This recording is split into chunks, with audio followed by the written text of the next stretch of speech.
Welcome to the Bite-Sized Security Podcast, your source for practical online security advice. Join me, my guests, and sometimes my trained AI voice as I explore ways to protect your digital footprint against the growing cyber threats. From mastering better passwords to understanding encryption and VPNs, the Bite-Sized Security Podcast breaks complex topics into clear guidance. It's time to take control of your online presence. You're listening to the Bite-Sized Security Podcast, unlocking solutions for your digital life. Let's get to it. So as a test the other day, I put in how to get a job in cybersecurity without experience. And that was the audio from a YouTube short. Of course, YouTube Shorts, 60 seconds. There's a lot of gems in there, but I did get a couple of questions from listeners, and they wanted a little bit more of an extended version. So they understood the concept, but maybe wanted a little bit more detail. So that's what this podcast is. So it's definitely longer. It's in the 25-minute range, which maybe is a little too long. But hey, if you're on a long road trip. And that is what we're going to talk about today, is that short version of how to get a job in cybersecurity without experience. But this is going to be the extended version, and I'm going to try to go into a lot more detail. So with that, I hope you enjoy. So can you get a job in cybersecurity without experience? Well, short answer, no, not really. Long answer, yes. And I am proof of that. And I'm going to give you some of the things that I did to get into cybersecurity without any direct or initial experience. Tip number 1, educations and certifications. Now, I did a short on this, but I want to go into a little bit more detail and depth. And what I did was, when I was doing my IT style job, I knew that I wanted to transfer into cybersecurity. That just was the field that I wanted to go into. I had a passion for it. I knew that where it was going. It's becoming more and more of a thing today with AI and everything else. So it is a very important field. And if you're passionate about it and you're at IT and you want to move there, or you just want to get into it, then this is the video for you. I started out with the CompTIA Security Plus certification. And the reason that I did that was because I knew I wanted to get in cybersecurity, but I didn't have any idea of what realm or what field or what areas I wanted to do, but I wanted to study for a certification. And no, I'm not saying that boot camps and certifications are the end all be all, but they are a great way to get started and to figure out what it is that you're interested in doing. So I started out with that.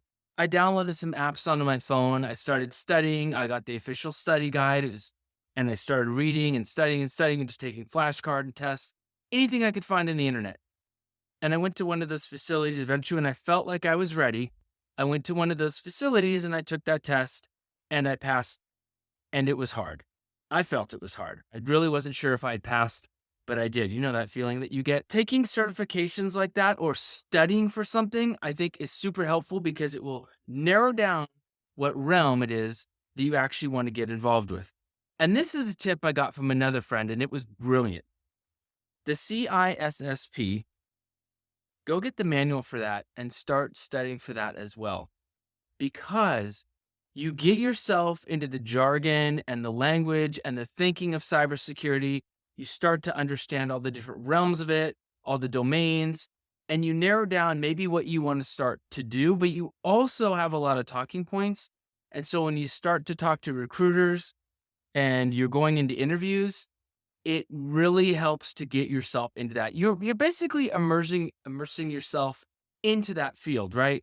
So one of the things you think about is, sure, I could study language on an app all day and speak with nobody, or I could go to a foreign country and I would really start to learn that language faster because I'd hear it all the time. If you start to study for those certifications, even if you don't intend to take them, it will help you to start to get into that world, to understand the language, to understand the jargon.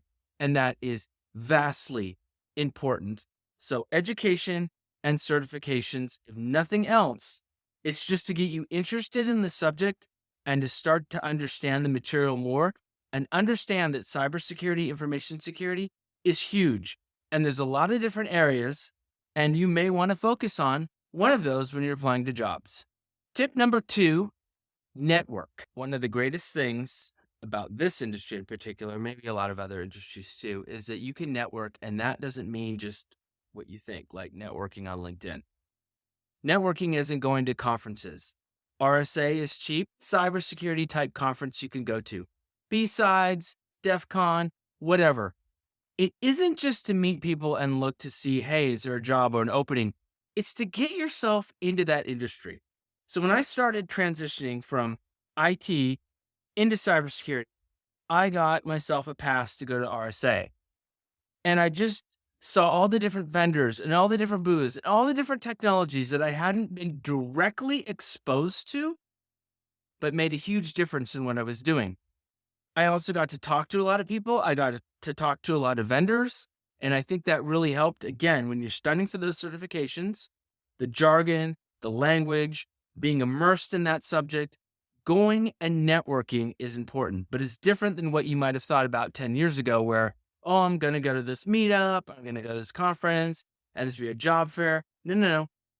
None of that. It's simply you going to a place in your industry and just immersing yourself in that and understanding what's going on.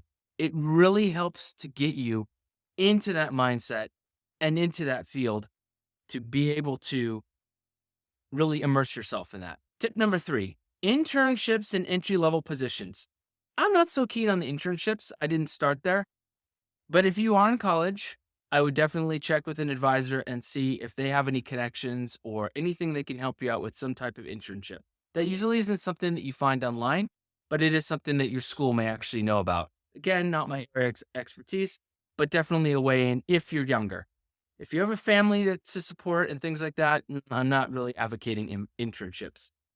Entry-level positions, YouTube video after YouTube video after LinkedIn article, there's no entry-level cybersecurity. Not entirely true. It's true in that you're not necessarily going to come out of college or just go from IT right into cybersecurity.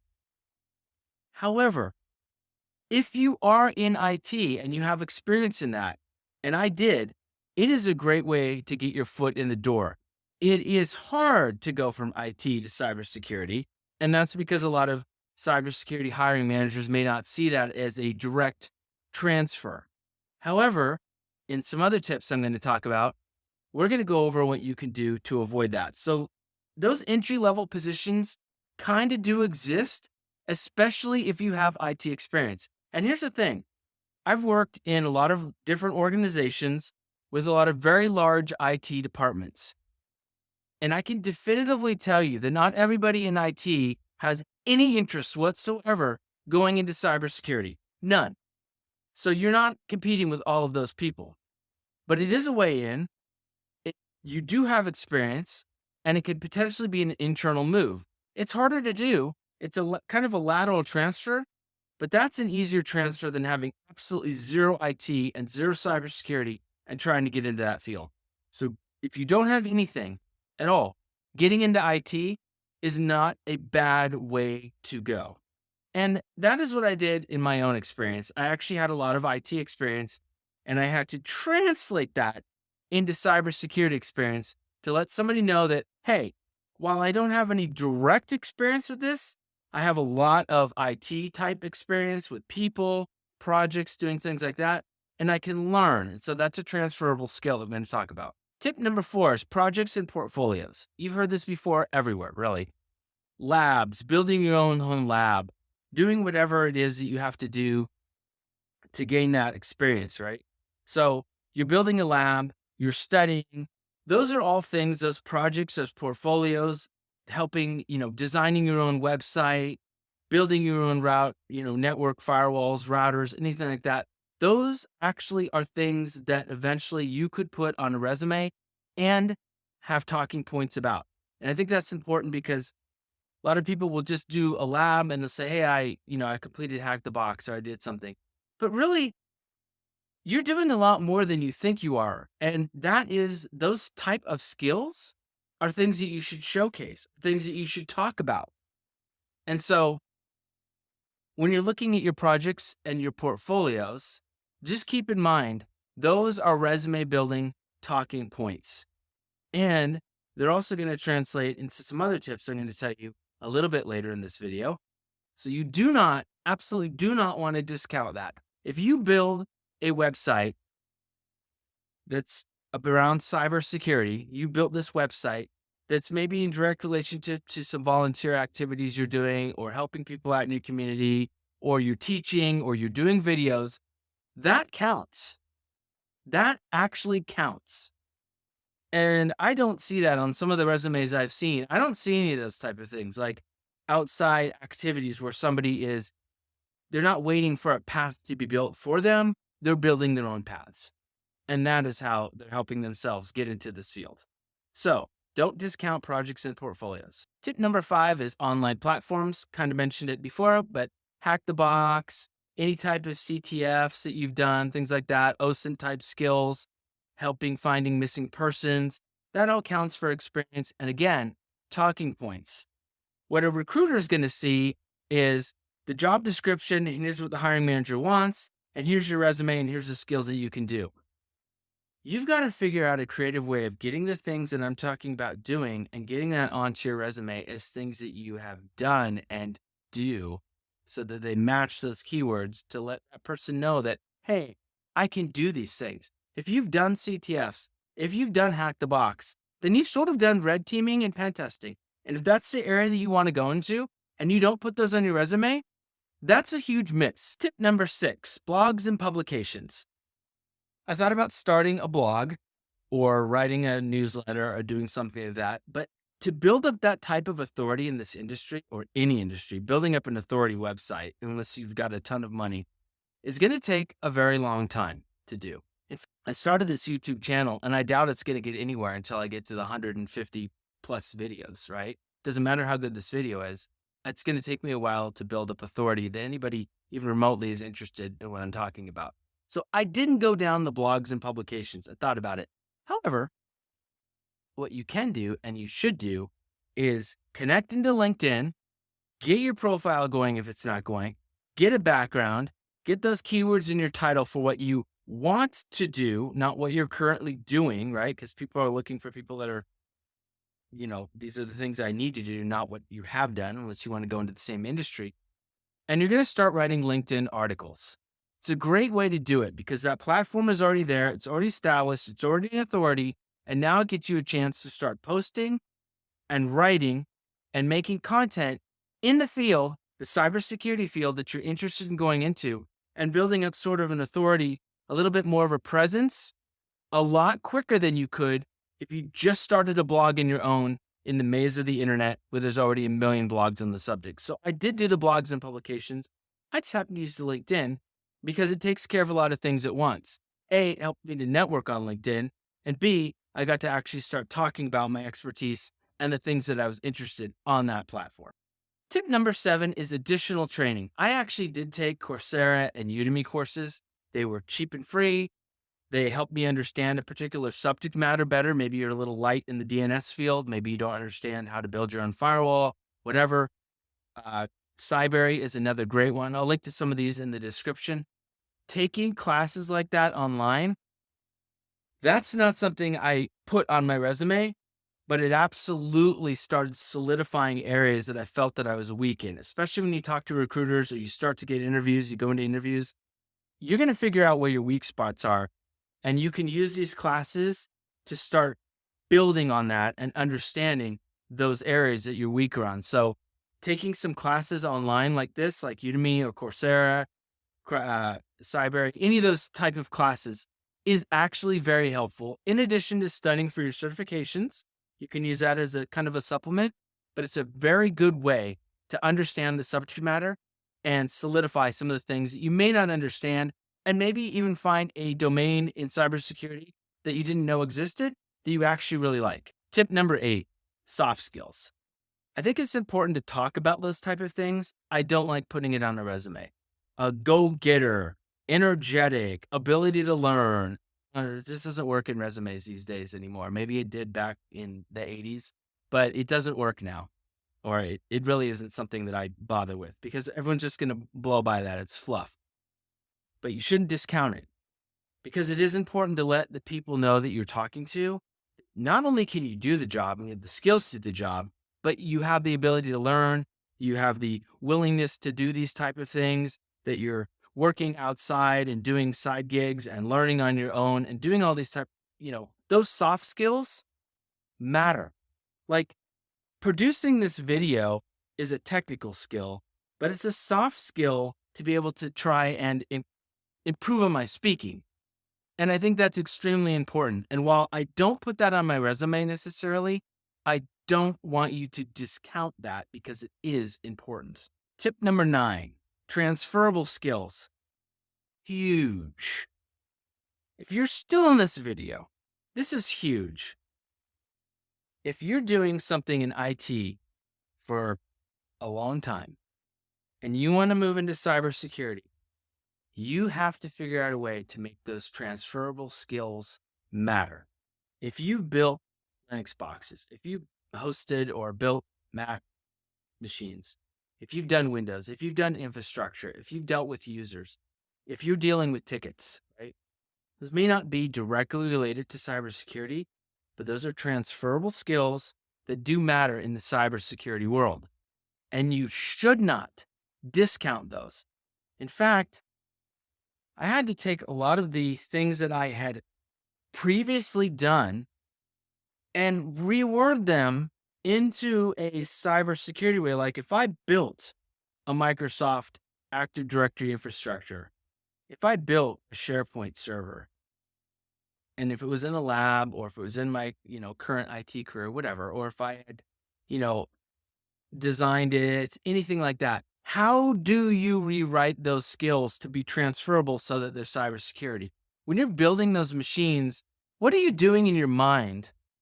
What are you doing in your mind to think, how does this relate to cybersecurity? Was I thinking in a cybersecurity type way? Was I thinking in information security to protect members' data? Was I looking at patches and things like that? And if the answer is yes, and it should be yes, those are things that go on a resume that deal directly with cybersecurity, right? Patch management, vulnerability management, thinking about those type things. Those transferable skills are not worthless.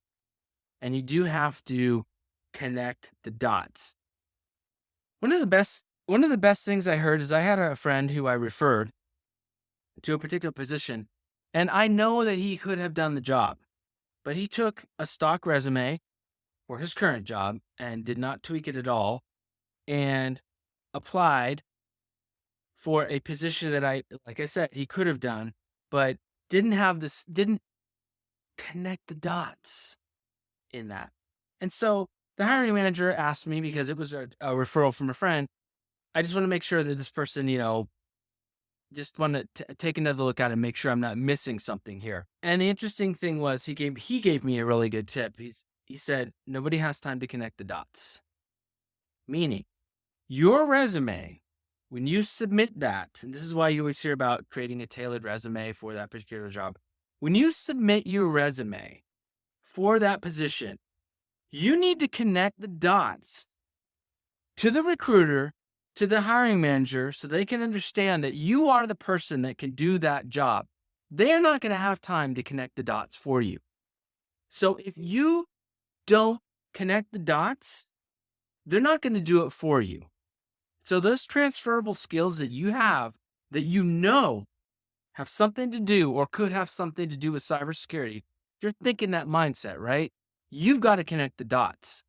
So not only do you not discount transferable skills, but you need to connect the dots with the hiring manager and the recruiter to let them know that you have the skills to do that, because they're not going to connect the dots for you. Tip number 10, stay updated. Listen to podcasts, read blogs, keep up to date as best you can on what's going on in the field that you're interested in. I had one person, when I was in an interview, it was kind of a roundtable. They said, what podcast do you listen to for security? I actually have some on my overdrive. And so I was able to answer that question. Doesn't mean you listen to every day, but if it's a question they're going to throw at you, like how do you stay updated? You got a great answer. I read these blogs, I use Feedly, I've got Overdrive, and I listen to these podcasts. That's it. No one's going to ask you what happened in those podcasts or what do you find most interesting about them. But how do you stay updated in this field that's constantly changing is a valid question. And it is one you can easily answer by staying updated. Very easy. So whatever industry that you're in, go ahead, subscribe to some blogs, subscribe to some newsletters, listen to some podcasts. That's how you stay updated. That's how you answer that question. Tip number 11, further education. So if you want to go back and get a degree in information technology or a information security related field, you can certainly do that. That isn't what I did. I studied for, like I said, the CompTIA Security Plus and the CISSP. Those are the two things that I went after. However, further education, you want to learn API security, things like that. More than just the online classes, there may be something that you can actually take, right? You may be able to go to a conference and go to some of the training sessions, and that would be further education. A little bit hard to do when you're not actually working in the industry unless you want to spend that money, but it's another way, it's another thing to put in your resume, it's another talking point, and it's something that's extremely. Tip number 12, seek mentorship. If you're in college, this could be a career counselor or your instructor to figure out, hey, are there different internships, things where I should go? If it's in LinkedIn, you can actually network with people, especially people that you've worked with. Certainly reach out to people in the field and craft a message to tell them what it is that you're trying to do, what it is that you're looking to do, and can they offer any tips and tricks. I've had people who I previously worked with in the customer service area that really wanted to go in cybersecurity. They didn't do it while they were working there, but they really liked it. And it just so happens that I had some tips for them because I asked. And so it could be as simple as that. Seeking mentorship is a good thing. Cold calling, cold emailing, cold LinkedIn reaching out. I don't really care for that myself. But if you do have someone who you've connected with previously and maybe one of those conferences, seeking mentorship, how you can improve yourself, what areas should I look at, how can I do things, very valid. You should do it while you're currently working, and you should also do it in your professional life. It's a little bit easier said than done, but seeking mentorship is something you absolutely positively should spend your time doing. Tip number 13, volunteer opportunities. Is there something that you can do in your community, friends, or family to volunteer in the cybersecurity field, in the information world, that can go on a resume? So if you went to a public center and you gave a presentation on password managers and what they are, why you should use them, how you should use them, and then you helped people download one and configure them, and you made a training video on that kind of thing, do you think that doesn't go on your resume for rolling out a password manager to, a subset of 50 people, 60 people, whatever? If you don't, you should put that down because it is something that you do. Doing that is just as valid as doing a 50, 60 people at a private company. It's you doing a thing in the field for a group of people, training and learning and educating them and then helping them out, doing something in cybersecurity. If you do it for 50 people at your church or 50 people at your company, you're still rolling out a password manager, you're still explaining it to everybody, and you're still showing them how to do it. And it's valid. And if you don't put it down as a talking point, at least, or something on your resume, you're missing out on a really large opportunity. And the last tip, and the best tip, because nobody's going to make it to the end of this, is starting your own business. Meaning, if you want to go from IT and you want to go to cybersecurity and you've got this gap in between where it's really hard, you're using your transferable skills, you're volunteering, you're doing everything that you possibly can. Starting your own business allows you to pave your own path. And it allows you to go and either offer those services to other companies or other people for money or for free or whatever you want to do. You can create that page on LinkedIn. You've got your own business now where you're doing these type of things. And you can start creating your own avenues and your own pathways into the field that you want to go into. And then, hey, maybe that business will actually take off and you realize that I like doing small business. I like actually working for myself. And if it doesn't work out, the easy talking point is I tried to do my own business and I realized it was a little bit harder than I thought. And I really like working with people in sort of an organization where things are a little bit more managed. And that's an easy transfer into cybersecurity. So you can go from IT, you have cybersecurity over here, and you don't know where to get into that middle. Start your own business. Does not mean you have to start an LLC or drop a ton of money. It means you find a name, you find a logo, you find an about, you put that on LinkedIn, you start your own business, and you start doing things in the business capacity to create your own experience that goes on a resume, because it's your own business, and fills in any gaps that you may or may not have. And that is a tip hardly anybody is going to give you, is starting your own business. Because when you do that, you'll be able to do a heck of a lot more stuff than you would in any other capacity, because you're doing it for yourself in a business capacity and you're creating those things. So starting your own business, if you haven't thought about it, you really should think about it. So with a combination of these strategies, you can really build a robust resume and gain a lot of valuable experience, even if you haven't had any direct experience into the cybersecurity world. It is very possible to go from an IT world into cybersecurity by using some of these tips and tricks and building your own pathway into that. I would have to say the ones that I found to be most important were networking, the industry certifications, starting my own business, and taking those transferable skills and connecting the dots.